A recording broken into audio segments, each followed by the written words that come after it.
വെൽത്തിനെ attract ചെയ്യുന്നത് എങ്ങനെയാണ് എന്നുള്ളതിനെക്കുറിച്ചാണ് ഞാൻ നിങ്ങളുമായിട്ട് ഇന്ന് സംസാരിക്കാൻ പോകുന്നത്. എങ്ങനെയായിരിക്കാം നമുക്ക് വെൽത്തിനെ അട്രാക്റ്റ് ചെയ്യുക? ലോ ഓഫ് അട്രാക്ഷൻ ഒന്നുമല്ല ഞാൻ പറയാൻ പോകുന്നത്. നമുക്ക് ഇപ്പോൾ ഉള്ള ഏതൊരു സാഹചര്യമാണോ ആ സാഹചര്യത്തിന് ഒരു മാറ്റമില്ലാത്ത അവസ്ഥയാണെങ്കിൽ തീർച്ചയായിട്ടും നമുക്ക് ഒരു ഫിനാൻഷ്യൽ ഗ്രോത്തിനെ അല്ലെങ്കിൽ ഒരു വെൽത്തിൻ്റെ ഗ്രോത്തിനെ നമുക്ക് അട്രാക്റ്റ് ചെയ്യാനായിട്ട് സാധിക്കില്ല. ആദ്യം ചെയ്യേണ്ടത് നമ്മളുടെ ഇപ്പോഴുള്ള നിലവിലുള്ള സാഹചര്യത്തിനെ മാറ്റം വരുത്തുക എന്നുള്ളതാണ്. ഇപ്പോൾ നമുക്ക് കിട്ടിക്കൊണ്ടിരിക്കുന്ന വെൽത്തിൻ്റെ ആ ഒരു സ്രോതസ്സ്, ആ ഒരു നമ്മളുടെ ഒരു എനർജിയുടെ അനുപാതികമായിട്ടാണ് നമുക്ക് കിട്ടിക്കൊണ്ടിരിക്കുന്ന വെൽത്ത് എന്ന് പറയുന്നത്. സോ നമുക്ക് കൂടുതൽ വേണമെങ്കിൽ നമ്മൾ കൂടുതൽ വളരണം, അതിനേക്കാൾ കൂടുതൽ വളരണം. അങ്ങനെ വളരണമെങ്കിൽ നമ്മൾ കൂടുതലായിട്ട് നമ്മളുടെ ഒരു ആക്ടിവിറ്റീസിൽ നമ്മൾ കൂടുതൽ ഇമ്പ്രൂവ്മെൻറ്റ് കൊണ്ടുവരിക. നമ്മൾ പഴയ കാലത്ത് എന്തെങ്കിലും പഴയ കാര്യങ്ങളൊക്കെ സംഭവിച്ചു പോയിട്ടുള്ള കാര്യങ്ങളെക്കുറിച്ച് ഓർത്ത് ദുഃഖിച്ചിരിക്കുന്ന അവസ്ഥയാണെങ്കിൽ തീർച്ചയായിട്ടും നമുക്ക് വെൽത്തിനെ അട്രാക്റ്റ് ചെയ്യാൻ സാധിക്കില്ല. നമ്മൾ അതിനെ മറന്നുകൊണ്ട് നമ്മളുടെ ഒരിക്കലും past is not equal to your future. So നമ്മൾ എപ്പോഴും നമ്മളുടെ ഒരു ഫ്യൂച്ചർ ഗ്രോത്തിലേക്ക് വേണ്ടിയിട്ട് ഇപ്പോൾ ഉള്ള ഈ മൊമെൻറ്റിനെ ഹാപ്പി ആയിട്ട് വളരെ പോസിറ്റീവായിട്ടുള്ള കാര്യങ്ങൾ ചെയ്തുകൊണ്ട് മുന്നോട്ട് പോയി കഴിഞ്ഞാൽ തീർച്ചയായിട്ടും നിങ്ങളിലേക്ക് വെൽത്ത് അട്രാക്റ്റ് ആയിട്ട് വരും.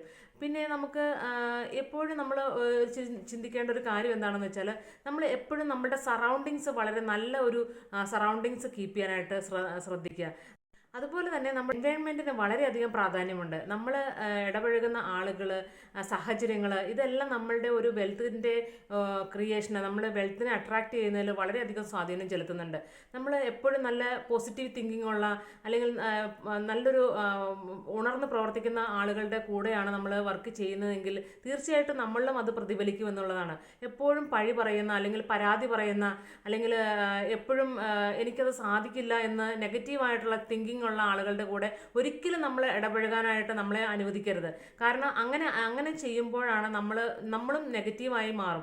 സോ നമ്മൾ എപ്പോഴും ഒരു പോസിറ്റീവ് വൈബിൽ ഇരുന്നാൽ മാത്രമേ നമ്മളിലേക്ക് പോസിറ്റീവായിട്ടുള്ള ആ ഒരു വൈബ് നമ്മളിലേക്ക് അട്രാക്റ്റ് ആയി വരികയുള്ളൂ. സോ ഇത് നമ്മൾ എപ്പോഴും ചിന്തിക്കേണ്ട ഒരു കാര്യം, നമ്മളുടെ ബിലീഫ്, നമ്മളിലുള്ള ഒരു ബിലീഫ് എന്താണ്, പണത്തെക്കുറിച്ച് ഓർക്കുമ്പോൾ അതെനിക്ക് സാധിക്കില്ല എന്നുള്ളതാണെങ്കിൽ, അല്ലെങ്കിൽ ആ പണത്തെക്കുറിച്ച് ഓർക്കുമ്പോൾ പണം ഉണ്ടാക്കുന്നത് മോശമായ ഒരു കാര്യമാണ് എന്ന് ചിന്തിക്കുന്നുണ്ടെങ്കിൽ തീർച്ചയായിട്ടും അത് നമ്മളിലേക്ക് അട്രാക്റ്റ് ആയി വരില്ല. സോ നമ്മുടെ ബിലീഫിങ് സിസ്റ്റത്തിൽ തന്നെ ഒരു മാറ്റം വരുത്തേണ്ടതായിട്ടുണ്ട്. ഇങ്ങനെയൊക്കെ നമ്മൾ മാറ്റം വരുത്തിക്കൊണ്ട് നമ്മളിൽ തന്നെ കൂടുതൽ മാറ്റം വരുത്തിക്കൊണ്ട് പ്രവർത്തിച്ചാൽ മാത്രമേ വെൽത്തിനെ നമുക്ക് അട്രാക്റ്റ് ചെയ്യാനായിട്ട് സാധിക്കുകയുള്ളൂ.